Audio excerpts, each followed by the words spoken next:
कुंज विहारी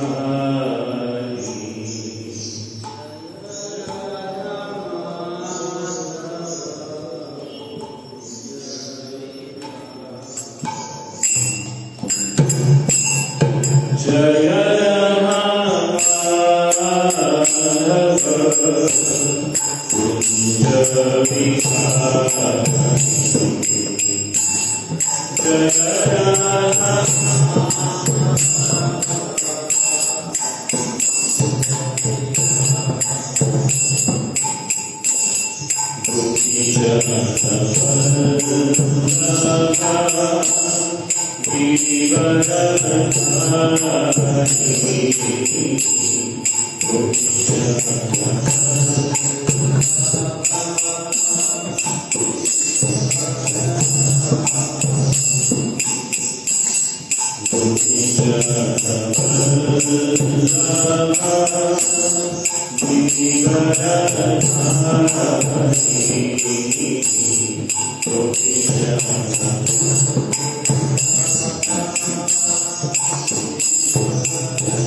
मराठी में है श्लोक उसमें, इसमें है आपके पास इंग्लिश वाला वेद नहीं?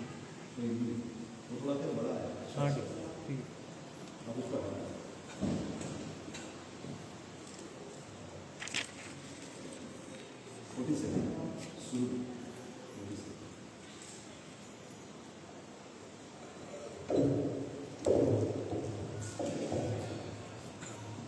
ओम नमो भगवते वासुदेवाय। ओम नमो भगवते वासुदेवाय। ओम नमो भगवते वासुदेवाय। श्रीमद भागवतच्या 10व्या स्कंदातला 54वा अध्याय आणि त्यातला 47वा श्लोक आज आपण बघणार आहोत। तर या अध्यायाचं नाव आहे कृष्ण रुक्मिणी विवाह। त्यामधला आपण 47वा श्लोक आज बघणार आहोत। 47 आपण पहिल्यांदा बघूया शब्दांचे अर्थ। तिथे भागवतम आपल्याकडे हिंदीमध्ये आहे, त्यामुळे आपण हिंदीमधले शब्दांचे अर्थ बघत आहोत। सर्वांनी म्हणा जन्म आद्य, जन्म इत्यादि, तू, लेकिन, देह से, शरीर के, विक्रिया, विकार, न, नहीं, आत्मनः, आत्मा के, क्वचित, सदैव, कलानां, कलाओं का, इव, सदृश, न, नहीं, एव, निसंदेह, इंद्र, चंद्रमा की, मृति, मृत्यु, ही, निसंदेह, अस्य, इसका, कुहु, नवीन चंद्र दिवस, इव, सदृश। श्लोक म्हणा सर्वांनी। जन्मादस्य देहस्य विक्रियानात्मनः क्वचित् कलानामिव नैवेद्यो मृतिर्हस्य कुहूरिव। जन्मादयस्तु देहस्य विक्रियानात्मनः क्वचित् कलानामिव नैवेद्यो मृतिर्हस्य कुहूरिव। जन्मादयस्तु देहस्य विक्रियानात्मनः क्वचित् कलानामिव नैवेद्यो मृतिर्हस्य कुहूरिव।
माताजी कोण म्हणणार आहे? ठीक है। अनुवाद। जन्म तथा अन्य विकार शरीर में ही होते हैं, आत्मा में नहीं। जिस प्रकार चंद्रमा की कलाएं बदलती हैं, चंद्रमा नहीं। यद्यपि नव चांद्र दिवस को चंद्रमा की मृत्यु कहा जा सकता है। तात्पर्य श्रील प्रभुपाद की जय। यहाँ बलराम यह बतलाते हैं कि किस तरह बद्ध जीव अपनी पहचान शरीर से करते हैं और इस पहचान को किस तरह त्याग देना चाहिए। निस्संदेह हर सामान्य व्यक्ति अपने को तरुण, प्रौढ़ या वृद्ध अथवा स्वस्थ या रुग्ण मानता है, किंतु ऐसी पहचान भ्रम है। जिस तरह चंद्रमा का घटना बढ़ना भ्रम है, जब हम अपने भौतिक शरीर से अपनी पहचान करते हैं तो हम अपनी आत्मा को समझने की शक्ति खो देते हैं। ओम अज्ञानतिमिरान्धस्य ज्ञानाञ्जनशलाकया चक्षुरुन्मीलितं येन तस्मै श्रीगुरवे नमः। श्रीचैतन्यमनोभीष्टं स्थापितं येन भूतले स्वयं रूपकदा मह्यं ददाति स्वपदान्तं।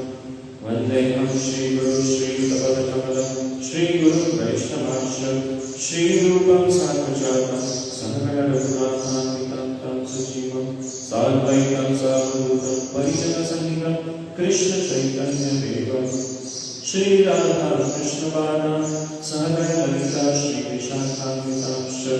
हे कृष्ण करुणा सिन्धु दीनबन्धो जगत्पते गोपेश गोपिकाकान्त राधाकान्त नमोस्तुते। तप्तकाञ्चन गौराङ्गी राधे वृन्दावनेश्वरी वृषभानुसुते देवी प्रणमामि हरिप्रिये। वाञ्छाकल्पतरुभ्यश्च कृपा सिन्धुभ्य च पतितानां पावनेभ्यो वैष्णवेभ्यो नमो नमः। जय श्री कृष्ण चैतन्य प्रभु नित्यानंद श्री अद्वैत गदाधर श्रीवासादि गौर भक्तवृंद। हरे कृष्ण कृष्ण कृष्ण हरे हरे, हरे राम राम राम हरे हरे। तर जरी आपण भाषांतर आणि तात्पर्य हिंदीमध्ये वाचलेलं असेल तरी आपण मराठीमध्ये प्रवेश करणार आहोत। तर हा जो अध्याय आहे या अध्यायाचं नाव आहे कृष्ण रुक्मिणी विवाह। तर भगवान श्रीकृष्णांचा आणि रुक्मिणीचा जो विवाह झाला ही अत्यंत अशी एक खूप सुंदर अशी कथा आहे, रुक्मिणी स्वयंवर किंवा रुक्मिणी विवाह। तर ही जी कथा आहे ती कृष्ण पूर्ण पुरुषोत्तम भगवान या पुस्तकामध्ये आपल्याला डिटेलमध्ये कथा दिलेली आहे। भागवतामध्ये त्याहीपेक्षा जास्त विस्तारपूर्वक आपल्याला या सर्व लीलाबद्दल सांगितलेलं आहे। पण ज्यावेळी कृष्ण पुस्तक मी स्वतः वाचलं त्यावेळी माझी सर्वात आवडती कुठली कथा होती भगवंताची ती होती रुक्मिणी हरण आणि भगवान श्रीकृष्ण आणि रुक्मिणी विवाह। तर ही कथा फारच सुंदर आहे, एखाद्या चित्रपटाला पाजलेली अशी ही कथा आहे। चित्रपटामध्ये आपण आजपर्यंत किती कथा बघितल्या असतील, किती विवाह बघितले असतील, किती हरण बघितले असतील, पण ज्या पद्धतीने भगवंताने रुक्मिणीचं हरण केलं आणि ज्या पद्धतीने भगवंतांचा आणि रुक्मिणीचा विवाह झाला हा अतिशय सुंदर आणि अतिशय रोमांचकारी असा हा प्रसंग आहे आणि तो भागवतामध्ये सुद्धा अत्यंत विस्तारपूर्वक केलेला आहे। तर या अध्यायाची पार्श्वभूमी अशी आहे, आतापर्यंत ज्या घडलेले श्लोक आहेत त्याच्या अगोदरची कथा अशी आहे की भगवान श्रीकृष्णांनी रुक्मिणीचं हरण केलं आणि रुक्मिणीला सर्व महारथी असे मोठमोठे राज्य होते, त्या सर्वांच्या मध्यातून रुक्मिणीचा विवाह आधीच ठरलेला होता आणि विवाह ठरलेला असताना विवाहाच्या अगोदर रुक्मिणी देवीच्या दर्शनाला, दुर्गा देवीच्या दर्शनाला ज्यावेळी निघाली होती त्यावेळी भगवंतांनी सर्व इतक्या लोकांमध्ये येऊन रुक्मिणीचं असं हरण केलं, त्याचं उदाहरण असं दिलेलं आहे की सिंहाने जसं एखाद्या हरणाला शिकार करावी आणि सगळ्या हरणाच्या कळपात एका हरणाला घेऊन जावं अशा प्रकारे भगवंतांनी रुक्मिणीचं हरण केलं।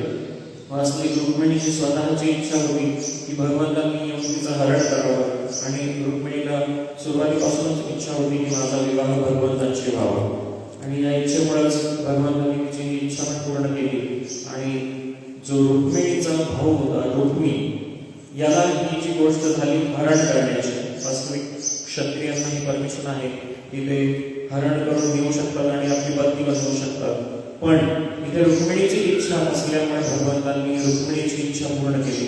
रुक्मिणीचं हरण करून तिला घेऊन गेले आणि त्यानंतर रुक्मिणीचा भाऊ रुक्मी, ज्याला ही गोष्ट अजिबात पटली नाही, जो की भगवंतांचा एक प्रकारे द्वेष करत होता आणि त्यामुळे त्यांनी आपले सैन्य घेऊन भगवंतांवर हल्ला केला आणि या सर्व सैन्यामध्ये खूप घनघोर असं युद्ध झालं.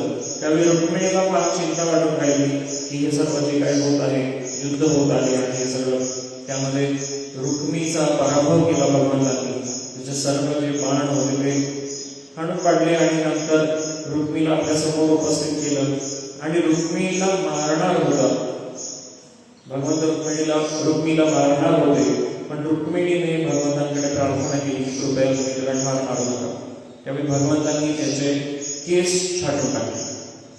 आता क्षत्रियांसाठी त्यांची संपत्ती हिरावून घेणे किंवा त्यांच्या डोक्यावरचे केस काढून टाकणे हे अत्यंत अपमानास्पद घटना आहे. म्हणजेच त्याला मारून टाकल्यासारखं आहे, ठार मारल्यासारखंच आहे, एक प्रकारे हत्या केल्यासारखंच आहे. ज्या पद्धतीने भागवतांच्या सुरुवातीच्या स्कंदामध्ये, पहिल्या स्कंदामध्ये आपण बघतो, अश्वत्थामाला सुद्धा अशा प्रकारची शिक्षा देण्यात आली होती की अश्वत्थामा द्रोणाचार्य पुत्र आहे, ब्राह्मण पुत्र आहे, आपल्या गुरूंचे पुत्र आहेत. या सगळ्याचा विचार करून द्रौपदीने हा विचार केला की अश्वत्थामाला मारणं योग्य नाही. का तर अश्वत्थामाला जर मारलं तर ज्या पद्धतीने अश्वत्थामाने माझ्या मुलांना मारलेला आहे आणि मला जो पुत्र शोक झालेला आहे, तो पुत्र शोक अश्वत्थामाच्या आईला म्हणजेच कृपादेवीला होऊ नये अशी द्रौपदीची इच्छा होती. आणि या द्रौपदीच्या इच्छेचा विचार करून सर्व इतर कंडिशन्सचा विचार करून अश्वत्थामाला ठार मारलं गेलं नाही. पण अश्वत्थामाचे केस काढून घेतले गेले आणि त्याची सर्व संपत्ती हिरावून घेतली गेली आणि त्याला 3000 वर्षे अशाच प्रकारे तो जिवंत राहशील आणि विना संपत्ती विना एखाद्या क्षत्रियाला त्याची संपत्ती हिरावून घेणे, त्याच्या नावावर जमिनीचा एक तुकडाही नसणे, याच्यापेक्षा अपमानास्पद कोणती गोष्ट असू शकत नाही. त्यामुळे एक प्रकारे त्याचा वध पण केला आणि एका अर्थाने त्याचा वध नाही पण केला. तसंच काही परिस्थिती इथे रुक्मीची झालेली आहे. रुक्मीला ठार मारलं नाही भगवंतांनी, पण त्याच्या डोक्यावरचे केस छाटून टाकले. मी इंग्लिशमध्ये भागवत वाचत होतो, त्याच्यामध्ये डिसफिगर्ड असा शब्द, डिसफिगर्ड म्हणजे एखाद्याची फिगर आहे व्यवस्थित, त्याचा सर्वात महत्वाचा भाग आहे त्याचे केस, आणि जे केसच छाटून टाकले आणि म्हणजे डिसफिगर म्हटलं तर विचित्र पद्धतीने छाटून टाकले. आपण व्यवस्थित मुंडन केलं तर ते सुंदर दिसतं, नक्की सुंदर दिसतं, पण विचित्र पद्धतीने आपण जर एखाद्याचे केस असे छाटून टाकले तर तो अतिशय कुरूप दिसेल, अतिशय विचित्र दिसेल आणि त्याच्यासाठी खूप अपमानास्पद गोष्ट असू शकते. अशीच परिस्थिती इथे रुक्मीची केलेली आहे. आता या सर्व परिस्थितीमध्ये एक जसं भगवंत एक मोठे हिरो आहेत या कथेमध्ये, पण अजून एक हिरो एंट्री होतात. साईड हिरो म्हणू शकत नाही आपण, ते भगवंताचं तोडीस तोड असे हिरो आहेत म्हणजे आहेत बलराम. तर बलराम या परिस्थितीमध्ये तिथे येतात आणि बलराम देखील भगवंतांचं प्रोटेक्शन करण्याचं काम करतात, संरक्षण देण्याचं काम करतात. आणि या ठिकाणी रुक्मीला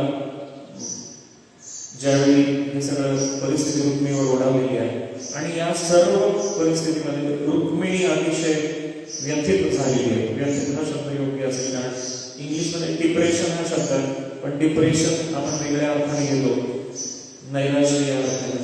पण खूप व्यथित झाली रुक्मिणी आणि ही जी परिस्थिती ओढावलेली आहे ती पाहून तिला अत्यंत दुःख झालं.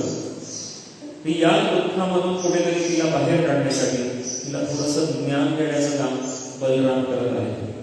आता बघा, साधारण जसं मी कृष्ण पुस्तकमध्ये वाचलं त्यानुसार रुक्मिणीचं वय हे साधारण अत्यंत कमी, म्हणजे जवळपास 13-14 वर्षाची रुक्मिणी होती, साधारण 13-14 वर्षाची रुक्मिणी.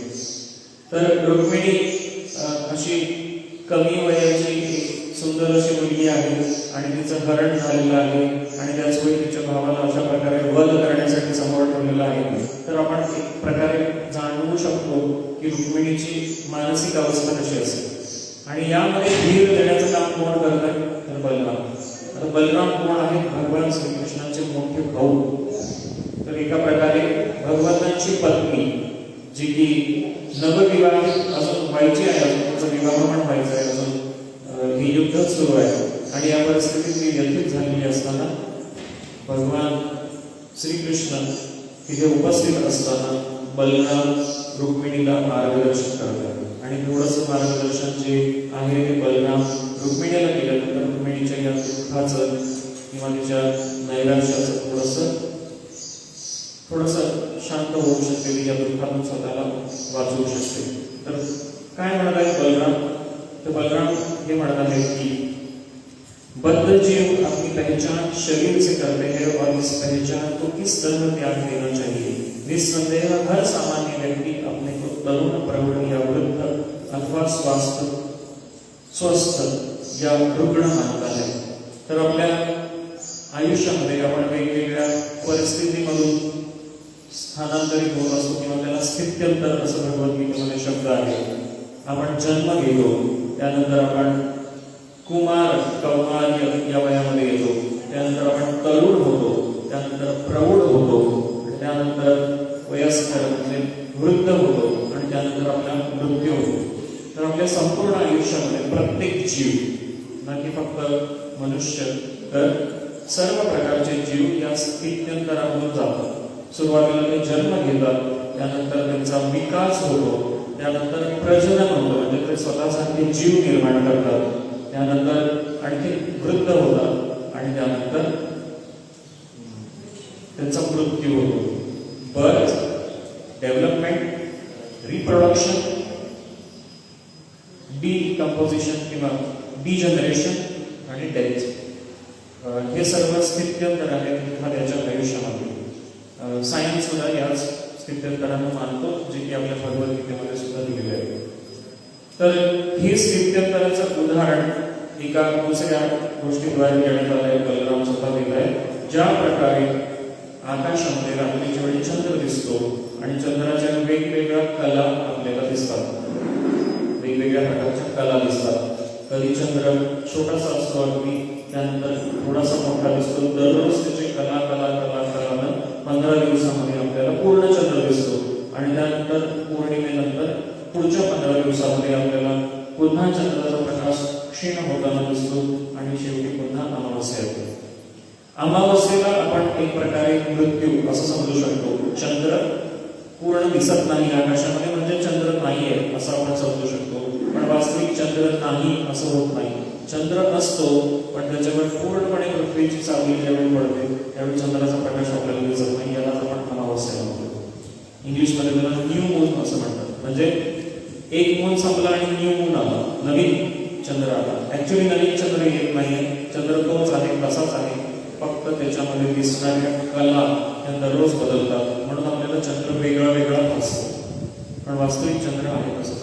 त्याच पद्धतीनं आपल्या आयुष्यामध्ये आपण म्हणतो की मी लहान होतो, मी कुमार अवस्थेमध्ये होतो, मी तरुण होतो, मी प्रौढ आहे, मी म्हातारा होईल आणि त्यानंतर मृत्यू होईल. वास्तविक ही चंद्राच्या जसा कला आहे त्याच पद्धतीनं आपल्या शरीरामध्ये सुद्धा काही बदल होत आहेत, पण वास्तविक आत्म्यामध्ये काहीही बदल होत नाही.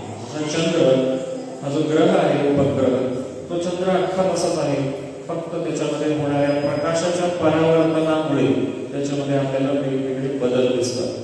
तसेच एखादा व्यक्ती म्हणतो की मी रोगी आहे, मी आजारी आहे, किंवा मी स्त्री आहे, मी पुरुष आहे, मी अमेरिकन आहे, मी भारतीय आहे, मी पाकिस्तानी आहे, किंवा मी अजून कुठल्या देशातला आहे, किंवा पृथ्वीवरचा आहे, मी स्वर्गातला आहे. हे सगळेच स्थित्यंतर हे काही काळापुरते अस्तित्वात आहेत किंवा हे बदल टेम्पररी आहे, शाश्वत नाही. शाश्वत काय आहे तर आत्मा आहे आणि हेच ज्ञान देण्याचं काम इथे बलरामजी करत आहेत. जब हम अपने भौतिक शरीर से अपनी पहचान करते हैं तो हम अपनी आत्मा को समझने की शक्ति खो देते हैं. जेव्हा केव्हा आपण शरीराच्या द्वारे देहात्म बुद्धीद्वारे स्वतःला ओळखण्याचा प्रयत्न करतो त्यावेळी आत्म्याला ओळखण्याचा किंवा आत्म्याला जाणून घेण्याचा आपली जी शक्ती आहे ती आपण हरवून बसतो. आणि ज्यावेळी आपण शरीराशी तादात्म्य करतो या सर्व गोष्टींचं, त्यावेळी शरीराशी संबंधित ज्या गोष्टी आहेत त्याच सर्व आपल्याला आपल्या वाटू लागतात. माझं घर, माझं शेत, माझे कुटुंब, माझे नातेवाईक, माझं हे, माझं ते, माझ्या सर्व भौतिक गोष्टींमध्ये आपण आसक्त होतो. तर हेच ज्ञान इथे, हे ज्ञान खरं बघितलं तर भगवद्गीतेमध्ये आहे, भागवतामध्ये आहे, जेव्हा जेव्हा भगवंत आणि त्यांचे भक्त यांच्यामध्ये संवाद होतात किंवा गुरु आणि शिष्य यांच्यामध्ये संवाद होतात त्यावेळी पुन्हा पुन्हा हाच विषय निघतो, आत्मा आणि शरीर, आत्मा आणि शरीर, आत्मा आणि शरीर. पण अनेकदा आपण हे ऐकून सुद्धा, अनेकदा आपण त्याच्याबद्दल वाचून सुद्धा किंवा अनेकदा आपण स्वतः त्याच्याबद्दल प्रवचन देऊन सुद्धा आपण स्वतःला हे समजून किती वेळा देण्याचा प्रयत्न केला तरी आपल्याला समजत नाही की मी म्हणजे आत्मा आहे आणि मी म्हणजे शरीर नाही आणि शरीराशी संबंधित हे सर्व गोष्टी भौतिक आहेत आणि वास्तविक आपण सर्वजण आत्मा आहोत. म्हणजेच बघा, एखादी गोष्ट आपल्याला कितीही वेळा सांगितली तरी आपण ती पूर्णपणे मान्य करायला तयार होत नाही. म्हणूनच कदाचित भागवतम, भगवद्गीता आणि सर्व शास्त्रामध्ये पुन्हा पुन्हा पुन्हा पुन्हा जेव्हा केव्हा गुरु शिष्य किंवा भगवंत आणि त्यांचे पार्षद किंवा भगवंत आणि त्यांचे भक्त यांच्यामध्ये जे जे काही संवाद झाले त्याच्यामध्ये पुन्हा पुन्हा हाच विषय येतो, शरीर, आत्मा. कारण इथूनच सर्वची सुरुवात आहे आणि इथेच सर्वांचा शेवट आहे. सर्व ज्ञानाचा सुरुवातच येतो. त्यामुळे इथे बलरामजी पुन्हा तेच ज्ञान रुक्मिणीला देण्याचा प्रयत्न करतायत. पुढच्या काही श्लोकांमध्ये आणखी ते बोलत आहेत. पुढचा श्लोक घेऊया आपण. यथाश्रयान आत्मनं विषयान फलमेव च अनुर्भोक्ते सत्यर्थे तथाप्योक्तो भवम्. अनुवाद: जिस प्रकार सोया हुआ व्यक्ति स्वप्न के भ्रम के अंतर्गत अपना इंद्रिय भोग के विषयों का तथा अपने कर्म फलों का अनुभव करता है, उसी तरह अज्ञानी व्यक्ति इस संसार को प्राप्त होता है. तात्पर्य: जैसा कि श्रुति का कथन है, असंगो हाय पुरुष, जीव का भौतिक जगत से कोई घनिष्ठ संबंध नहीं है. इस श्लोक में इसी बात को बतलाया गया है. ऐसा ही कथन श्रीमद् भागवतम में भी आया है. अर्थे विद्यमानेपि संसृतिर्न निवर्तते, ध्यायतो विषयानस्य स्वप्ने मथा गमो यथा. जो इंद्रिय वृत्ति का चिंतन करता रहता है उसके लिए भौतिक जीवन, जिसका वास्तविक अस्तित्व नहीं होता, समाप्त नहीं होता, जिस तरह की स्वप्न के कटु अनुभव नहीं जा पाते. तर एखादा व्यक्ती जो झोपलेला असतो तो स्वप्नामध्ये वेगवेगळ्या गोष्टी पाहतो आणि वेगवेगळ्या गोष्टी ज्यावेळी तो पाहत असतो, मग ते स्वप्न सुखदायी असो किंवा आनंददायी असो किंवा दुःखदायी असो. दुःखदायी स्वप्नाला इंग्लिशमध्ये नाईटमेअर असं म्हणतात, जे की अत्यंत भीतीदायक स्वप्न असू शकतं. तर ज्यावेळी तो व्यक्ती उठतो त्यावेळी जे स्वप्न त्यांनी पाहिलेलं आहे त्या स्वप्नावर अवलंबून आहे की त्याचा दिवस कसा जातो. जसं ते आनंददायी असं स्वप्न असेल तर त्याचा पूर्ण दिवस आनंददायी जाऊ शकतो.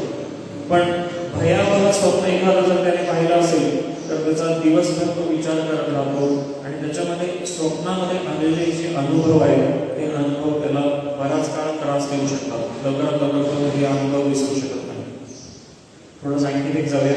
स्वप्न म्हणजे काय? तर आपल्याकडे दोन मन आहेत. एक आहे कॉन्शियस माइंड, सबकॉन्शियस माइंड. एक जे जागृत मन आहे आणि थोडं सुप्त अवस्थेत असलेलं मन आहे.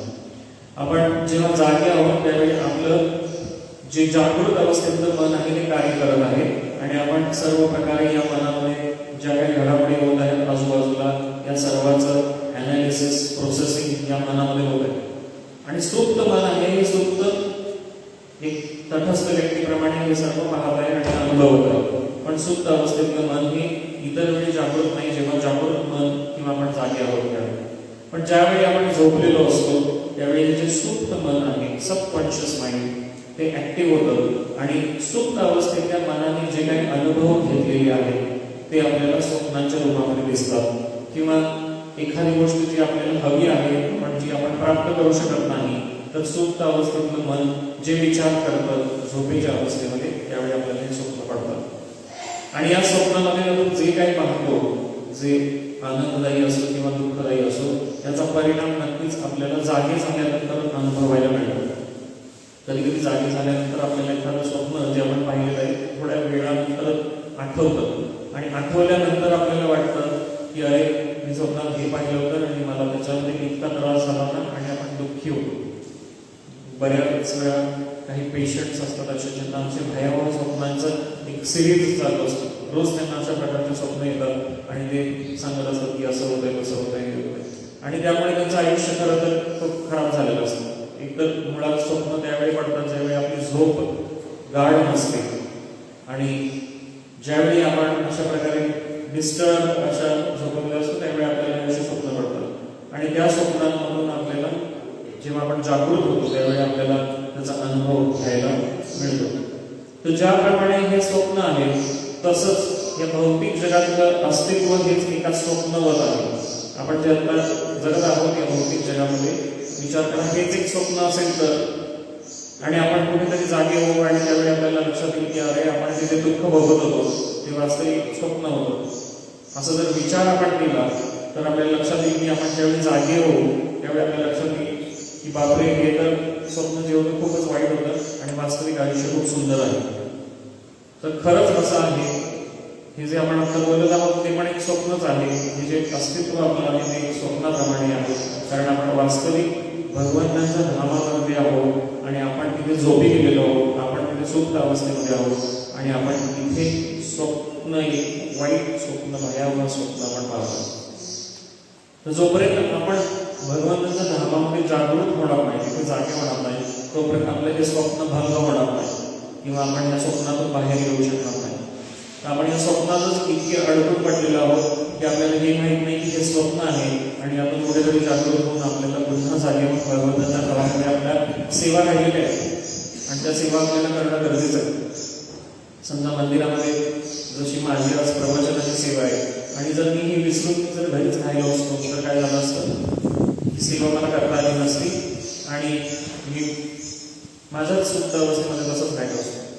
आपण सर्वजण जे भौतिक जीव आहोत या जगामध्ये वास्तविक आपण भगवंतांच्या धामामध्ये झोपी गेलो आणि आपण हे भयावह स्वप्न पाहतो. तर महत्वाचं मूळ कर्तव्य आपलं हे आहे की या स्वप्नातून लवकरात लवकर जागृत होऊन आपल्याला जी सेवा तिथे राहिलेली आहे जी करणं गरजेचं आहे तिथे आपण पुन्हा गेलं पाहिजे. तर इथे भागवतामध्येच असा श्लोक येतो, जो इंद्रिय वृत्ति का चिंतन करता है उसके लिए भौतिक जीवन जिसका वास्तविक अस्तित्व नहीं होता, समाप्त नहीं होता, जिस तरह की स्वप्न के कटु अनुभव नहीं जा पाते. ज्या पद्धतीने स्वप्नातले वाईट अनुभव लवकर जात नाही त्याच पद्धतीने जे भौतिक गोष्टींमध्ये गुरफटलेले आहेत त्यांच्यामधलं हे भौतिक जीवन किंवा तिथे राहणं हे कधीच संपत नाही. ते पुन्हा पुन्हा जन्ममृत्यूच्या चक्रामध्ये अडकतात आणि पुन्हा पुन्हा हेच कटु अनुभव पुन्हा पुन्हा घेत राहतात आणि त्यातून ते बाहेरच पडू शकत नाही. हे बलरामजी सांगत आहेत रुक्मिणीला. पुढचा एक श्लोक असा आहे, तस्मात् ज्ञानजं शोकम् आत्मशोच विमोहनं तत्त्वज्ञानेन निर्गत्य स्वतः भव शुचिस्थिते. अनुवाद, अतः दिव्य ज्ञान से उस शोक को दूर करो जो तुम्हारे मन को दुर्बल तथा भ्रमित कर रहा है. हे आदि हंसी वाली राजकुमारी, तुम अपने सहज भाव को फिर से प्राप्त करो. तात्पर्य, बलराम जी श्रीमती रुक्मिणी को स्मरण दिलाते हैं कि वे नित्य लक्ष्मी है जो इस जगत में भगवान के साथ लीलाएं कर रही है. अतः उन्हें अपना तथाकथित शोक त्याग देना चाहिए. तर बलराम रुक्मिणींना आठवण करून देत आहेत की तुम्ही साक्षात लक्ष्मी आहात, तुम्ही भगवंताच्या पत्नी आहात. तर रुक्मिणींनी अजून विवाह व्हायचा आहे किंवा आता हरण झालेला आहे आणि विवाह होणार आहे, या सर्व गोष्टी जरी खऱ्या असल्या तरी लक्ष्मी ही भगवंताची नित्य पत्नी आहे, नित्य भगवंताची सेवक आहे लक्ष्मीजी, आणि ते नित्य भगवंतांची चरण सेवा, भगवंतांसाठी प्रसाद बनवण्याची सेवा, भोग बनवण्याची सेवा लक्ष्मी नित्य करत आहे. तर नित्य पत्नी असल्यामुळे, तुम्ही भगवंतांची नित्य पत्नी असल्यामुळे तुम्ही नेहमी प्रसन्न असले पाहिजे, आणि तुम्ही प्रसन्नच असता तर या भयावह परिस्थितीमध्ये तुमच्या मनामध्ये जी चंचलता, विचलित झालेला आहे मन, त्यामधून स्वतःला सावरा आणि तुम्ही जशा नित्य भगवंतांच्या पत्नी आनंदी असतात तशा तुम्ही आनंदी राहा. लक्ष्मीजींचा फोटो आपण दरवेळी बघतो, त्यामुळे लक्ष्मी प्रसन्न चेहरा असतो. प्रसन्न वदने प्रसन्न होशी निजदाशा निमिषापासून सोडवी कोडी भवपाशा अंबे तुझं वाचन कोण पूर्वी आशा नरनर तल्लीचा झाला पदभंग जलेशा. तर प्रसन्न वदन असं लक्ष्मीचं स्वरूप आणि नेहमी प्रसन्न बदल असणारे लक्ष्मी आता मात्र विचलित झालेले आहेत. आणि कशामुळे विचलित झालेले आहेत तर हे जे प्रसंग ओढावलेले आहेत त्यांच्यावर या प्रसंगामधून रुक्मिणी विचलित झालेले आहे. वास्तविक विचलित होणं हे तात्पुरतं आहे, टेम्पररी आहे. आणि बलरामची एक प्रकारे मार्गदर्शन रुक्मिणीजींना करत आहे. मी जेव्हा वाचत होतो तेव्हा मला असा विचार आला की आपण जर समजा विचार केला की मी पण एक मोठा भाऊ आहे आणि मला एक लहान भाऊ आहे आणि माझ्या लहान भावाचं लग्न झालेलं आहे आणि त्याची पत्नी आहे.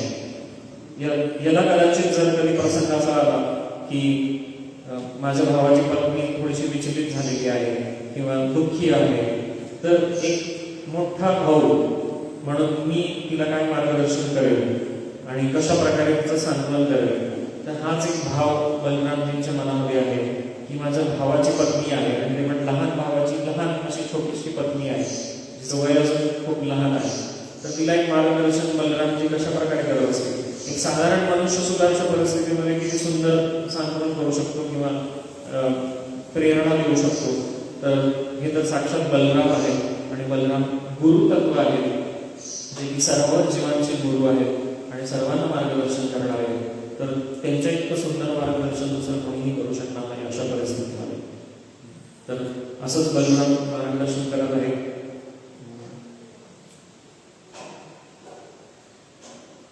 पुढचा एकच श्लोक असा आहे, थोडासा मी भाषांतर त्याचं वाचलं होतं त्यामुळे.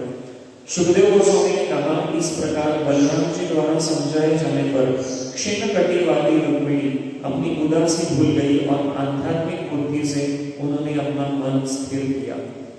तर मला 49 पर्यंत श्लोक घ्यायला सांगितले, पण 50वा श्लोक कन्क्ल्युजन आहे या सर्व श्लोकांचं, की जसं डिस्ट्रेस त्या रुक्मिणीला आहे, जो त्रास आहे आणि त्याचं कन्क्ल्युजन हे निघालं की ज्या पद्धतीने बलराम, विचार करा बलराम सुंदर इतके दिसत आहेत, गोरे गोरे एकदम सुंदर आणि इतके मोठे आणि इतके हलधारी, त्यांचं रूप इतकं सुंदर आहे. आणि हे बलराम जर एखादी गोष्ट समजावून सांगत आहेत ते पण रुक्मिणीला, तर रुक्मिणी का नाही समजणार. आणि रुक्मिणीला या गोष्टी समजावून सांगितल्यानंतर इथे लिहिलंय क्षीण कटी वाली रुक्मिणी.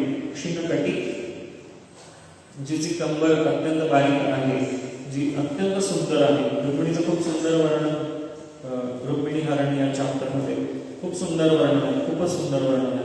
तर अशी क्षीण कटीवाली रुक्मिणी आहे. क्षीण कटी आपण यशोदा मातेचं पण वर्णन ऐकलेलं आहे दामोदर लीलेमध्ये. तसंच रुक्मिणी आहे. आणि या रुक्मिणीला जेव्हा बलरामजी समजावून सांगत आहेत तेव्हा तिने आपली उदासी भूल केली, म्हणजे तिचं जे नैराश्य आहे ते पूर्णपणे नष्ट झालं आणि आध्यात्मिक बुद्धी तिला प्राप्त झाली आणि तिचे मन स्थिर झालं. तर असं नाही आहे की रुक्मिणीला आध्यात्मिक बुद्धी नव्हती. आध्यात्मिक बुद्धी कोणाला नाही आहे असं नाही आहे. साक्षात भगवंताची पत्नी लक्ष्मी आहे, तर तिला आध्यात्मिक बुद्धी नाही असं कधी होऊ शकत नाही.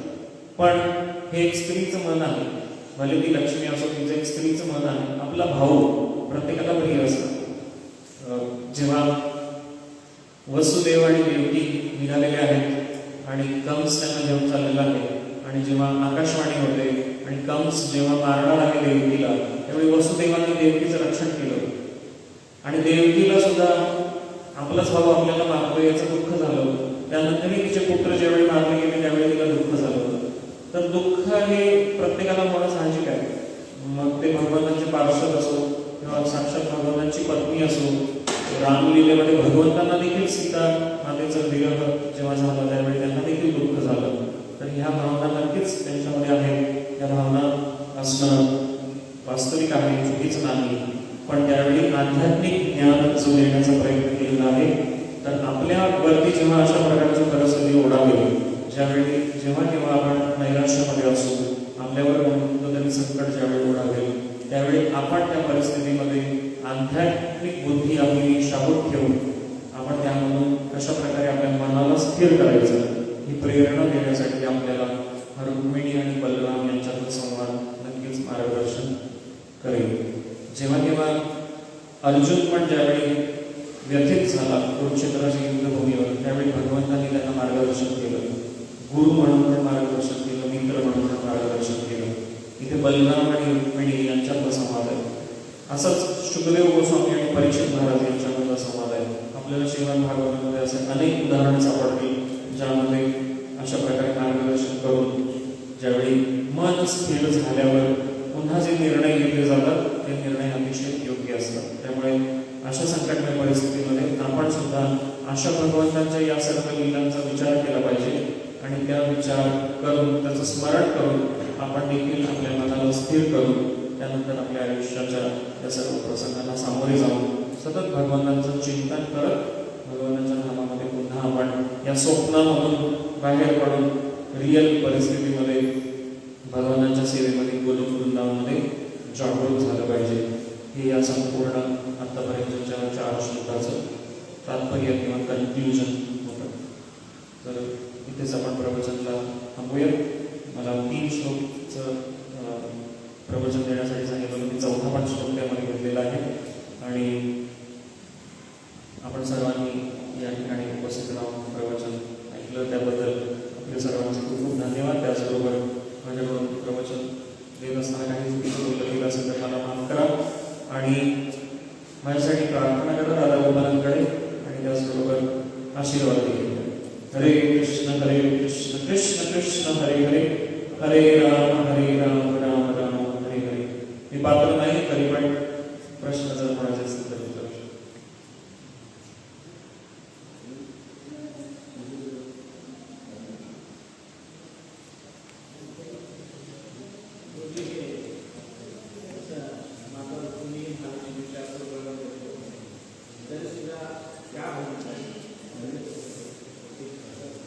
तरी सुद्धा का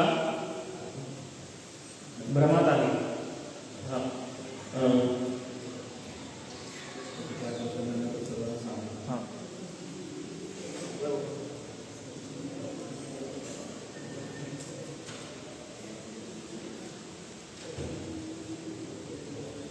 हरे कृष्ण.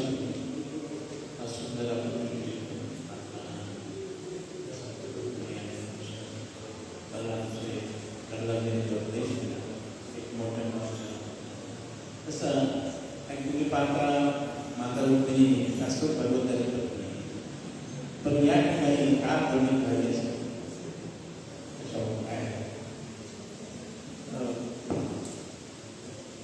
अगदीच परफेक्ट उत्तर असं नाही, पण मी अनेक गोष्टींचा विचार केला त्यावेळी मला असं वाटतं की एकतर रुक्मिणीचं वय अत्यंत कमी आहे. रुक्मिणी भले माता लक्ष्मी आहे पण या परिस्थितीमध्ये रुक्मिणीचं वय अत्यंत कमी आहे. ज्या पद्धतीने कृष्ण पूर्ण पुरुषोत्तम भगवान या पुस्तकामध्ये रुक्मिणी हा अरण्य भाग वाचला त्याच्यामध्ये 13 ते 14 वर्षाचं वय आहे रुक्मिणीचं. ज्या पद्धतीने भगवंत लहान होते बाललीला करत होते त्यावेळी भगवंत पण तसेच वागत होते जसं एक बालक वाढला पाहिजे तशाच खोड्या करत होते. ते वास्तविक भगवंत पण होते, पुतनाचा वध पण करू शकत होते, ते जन्म झाल्या पण त्यांच्या लीला सर्व बाललीला होत्या. आणखी उदाहरण मी आत्ताच दिलं. रामलीलेमध्ये भगवान राम यांना विरह होण्याचं काही कारण नाही सीतेचं. ते शाश्वत आहेत, पती पत्नी आहेत, शाश्वत पती पत्नी आहेत. पण ज्यावेळी ते भगवान राम या अवतारमध्ये येतात त्यावेळी त्यांना विरह होतो सीतामातेचा. ते रडत आहे, ते वृक्ष वेली सर्व जे कोणी भेटतंय त्यांना सर्व जीवांना विचारतात की माझी पत्नी कुठे, माझी पत्नी कुठे, तुम्ही पाहिली का, सीतेला तुम्ही पाहिलं का, हा शोक त्यांना होतो. तर रुक्मिणी ही अत्यंत लहान आणि कमी वयाची आहे आणि त्याचबरोबर तिचा हरण झालेला आहे. एका मुलीचा विचार केला आपण त्या पद्धतीनं की तिचं हरण झालेलं आहे. हा तिचीच इच्छा होती की भगवंतांनी येऊन तिचं हरण करावं, भगवंत माझे पती व्हावे, ही सर्व तिची इच्छा आहे. पण तिचं हरण झालंय. तिचा भाऊ आहे जिचा वध होणार आहे समोर, भगवंत त्याला मारू शकतात समोर. ती याचना करते की माझ्या भावाला कृपा करून मारू नका. त्यानंतर त्याचा वध होणार होता पण त्याचे केस छाटून त्याला अपमानित केलेलं आहे आणि अशा परिस्थितीमध्ये तिथे बलरामजी आलेले आहेत आणि बलरामजी तिला मार्गदर्शन करतात. थोडासा जरी लक्ष्मी पत्नी आहे, भगवंत तिचे पती आहे, हा सर्व जरी विचार केला तर एक मानवी भावना ज्या आहेत ना या भगवंतांच्या सर्व लीलांमध्ये दिसून येतात. एक नॅचरल सेन्सिटिव्हनेस आहे तो आपल्या सर्वांमध्ये असतो. जसं एखाद्या व्यक्तीचं समजा डेथ झाली आपल्या घरामध्ये तर आपण एक आध्यात्मिक व्यक्ती आहे म्हणून आपण रडूच नाही असं नाही.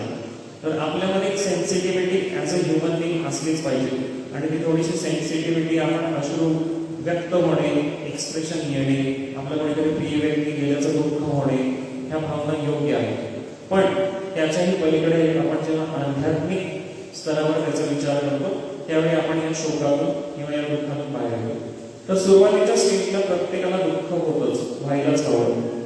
जर नसेल होत तर आपण स्वतःला आध्यात्मिक जरी म्हणून घेत असतो तरी सुद्धा एक सेन्सिटिव्हिटी आपल्यामध्ये असली पाहिजे. आणि तशाच पद्धतीने रुक्मिणीच्या परिस्थितीचा विचार केला तर रुक्मिणीचे जे एक्सप्रेशन आहे ते नॉर्मल स्त्रीचे एक्सप्रेशन आहे. एक स्त्री या परिस्थितीमध्ये कशी वाटेल तर ती अशी वाटेल. तिला तिचा भाव पण प्रिय असेल, तिला तिच्या भावावर कृपा दया सगळं काही होत आहे. मी अश्वत्थामाचं उदाहरण दिलं. अश्वत्थामाने स्वतःच्या मुलांना मारलेले द्रौपदीच्या, तरी पण द्रौपदी तयार आहे की त्याला मारायचं नाही. हे स्त्रीचं मन आहे. आणि एका शुद्ध पतिव्रता किंवा चारित्र्यवान स्त्रीचं भाव हा असाच असेल. लक्ष्मी तर साक्षात सर्व जीवांची आई आहे, भगवंताची पत्नी आहे, सर्व जीवांची लेकर आहे. तर त्या रुक्मी नावाच्या भावावर तिच्या बद्दल त्याच्याबद्दल कृपा का नसावी, भले त्यांनी काही वाईट केलेलं असेल तर सुद्धा. तर हा भाव मला वाटतं रुक्मिणीचा आहे. आणि तरी देखील त्यातून जेव्हा आध्यात्मिक ज्ञान तिला दिलं जातं, असं नाही की तिच्याकडे ज्ञान नाही आहे, पण कधी कधी ते जागृत करण्याची गरज पडू शकते. हे आपल्यालाच कळावं की आपल्यामध्ये आध्यात्मिक ज्ञान आहे, पण आपण ते सुप्त अवस्थेमध्ये ठेवल्यामुळे पुन्हा कसं जागृत करायचं, यामध्ये बलराम आणि रुक्मिणी यांचा संवाद झालेला आहे. आणि त्यामध्ये आपल्यालाच जागृत करण्याचा प्रयत्न करण्यात आला. माझ्या पद्धतीने उत्तर देण्याचा प्रयत्न केला.